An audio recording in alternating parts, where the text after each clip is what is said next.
친구 관계에서 내가 생각하는 진짜 우정이란 MBTI 검사라는 게 있다.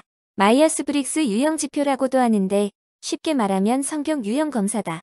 크게 4가지 분류 기준에 따라 16가지 성격 유형으로 구분하는데 각각의 특징 및 장단점, 그리고 어울리는 직업까지도 알 수 있다. 물론 과학적 근거가 있는 건 아니지만 나름대로 신뢰도도 높고 재미삼아 해볼 만하다. 참고로 나의 경우 ISFPT형인데 모험가 타입이란다. 유연한 방식으로 삶에 적응하며 일부 성격과 달리 엄격한 일정과 계획을 따르는 일을 좋아하지 않습니다. 하루하루를 있는 그대로 받아들이며 현재를 기준으로 결정을 내립니다. 모든 사람이 편견 없이 자신이 원하는 대로 살 수 있는 세상을 원합니다. 단점은 존재합니다. 장기적 계획을 수립하고 이를 지키는데 어려움을 겪을 수 있기 때문입니다. 이로 인해 자신이 목표를 성취할 수 있는 능력이 있는지 제대로 파악하지 못할 때가 있으며 다른 사람을 실망하게 할까 걱정하곤 합니다. 브리트니 스피어스, 마이클 잭슨도 모험가 타입이라고 한다. 뭐 대충 맞는 것 같기도 하다. 아무튼 이렇게 자기 자신 또는 타인의 성격을 이해하면 인간관계 형성에 도움이 된다. 상대방 입장에서 한 번 더 생각해보게 되고 배려하려는 마음이 생기기 때문이다. 인간관계만큼 어려운 일도 없다. 오죽하면 세상에서 제일 힘든 일이 좋은 관계를 유지하는 것이라는 말이 있겠는가. 물론 모든 사람과 잘 지낼 필요는 없다. 다만 이왕이면 서로 마음이 맞고 취향이 비슷하다면 더할 나위 없이 좋을 것이다. 서로 마음이 잘 맞는다고 생각했는데 사소한 오해로 인해 관계가 틀어지기도 하고 반대로 별것 아닌 일로 멀어졌던 사이가 가까워지기도 한다. 이렇게 알다가도 모르게 대인관계인데 그럼에도 불구하고 늘 신경 쓰이는 존재가 있으니 바로 친구다. 학창시절엔 매일 붙어 다니며 우정을 쌓았지만 성인이 되면서 각자 생활 패턴이 달라지다 보니 소원해지기 마련이다. 물론 사회생활을 하다 보면 어쩔 수 없이 멀어지는 경우도 있지만 대개는 소홀해진 탓이다. 따라서 지금부터라도 소중한 인연을 이어가기 위해 노력해야 한다. 먼저 내 주변에 어떤 부류의 친구들이 있는지 생각해보았다. 우정을 나누는 오래된 친구. 사랑은 꽃과 같고 우정은 나무와 같다. 비를 피하고 그늘 아래 쉴 수 있는 나무와 같다. 세무얼 테일러 콜리지. 오랫동안 정답게 사귄 벗이며 언제 만나도 편안하고 쉼터 같은 존재가 있다.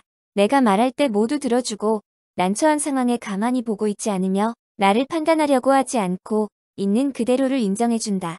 인신공격이나 뒷담화도 하지 않으며 의심하지 않는 친구가 있다. 나는 이런 친구를 진실되고 진정한 친구로 여긴다.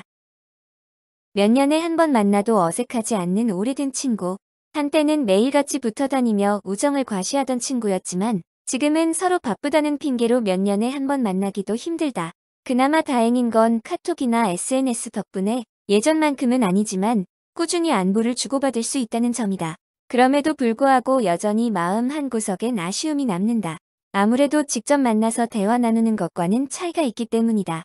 가끔은 옛날 추억을 떠올리며 술잔을 기울이기도 하고 시시콜콜한 농담을 주고받으며 웃고 떠드는 상상을 해본다. 그러면 왠지 모르게 기분이 좋아진다. 어쩌면 이것이야말로 진짜 인간관계가 아닐까 싶다. 갑자기 연락을 끊어버린 오래된 친구. 살다 보면 가끔 이해할 수 없는 일들이 벌어지곤 한다. 가령 학창시절 친하게 지냈던 친구가 갑자기 연락을 끊는다거나 연인 사이였다가 헤어진 뒤 남남이 된다거나 하는 시기다. 나의 경우는 어릴 적부터 잠시도 떨어지지 않았던 중마고우라고 할 수도 있는 친구 2명과 전혀 연락이 되지 않은 지 이미 오래다. 물론 피치 못할 사정이 있었겠지만 당사자가 아닌 이상 정확한 내막을 알기는 어렵다. 이럴 때면 괜히 서운하기도 하고 배신감마저 든다. 도대체 무슨 꿍꿍이인지 궁금하기도 하다. 만약 여러분에게도 이런 상황이 벌어진다면 어떨까? 아마 무척 당황스럽고 혼란스러울 것이다. 그리고 온갖 상상의 나래를 펼치게 될 것이다. 혹시 나한테 화가 난 걸까? 아니면 정말 바빠서 못 만나는 걸까? 그것도 아니면 아예 마음이 떠난 걸까? 도무지 종잡을 수 없다. 심지어 상대방 입장에서는 별것 아닐 수도 있는데 혼자 오해했을지도 모른다. 아무튼 이러나 저러나 불편한 건 마찬가지다. 차라리 솔직하게 털어놓고 대화라도 나누면 좋으련만 좀처럼 입을 열지 않으니 답답할 노릇이다. 지금도 다른 친구들과 만날 때면 가끔씩 그 친구들 연락이 되는지 서로가 물어보곤 한다. 여러 친구들이 모두 싫어져서라기보다는 자신의 특별한 문제로 연락을 안 하고 있는 것이라 생각한다. 뭐랄까? 이기적인 중마고우였다고나 할까? 연락처는 있는데 만나지 않는 친구. 같은 직장에서 근무할 때는 술 마시고 당구도 치면서 하루의 대부분을 같이 지낼 수밖에 없었을 때는 몰랐다.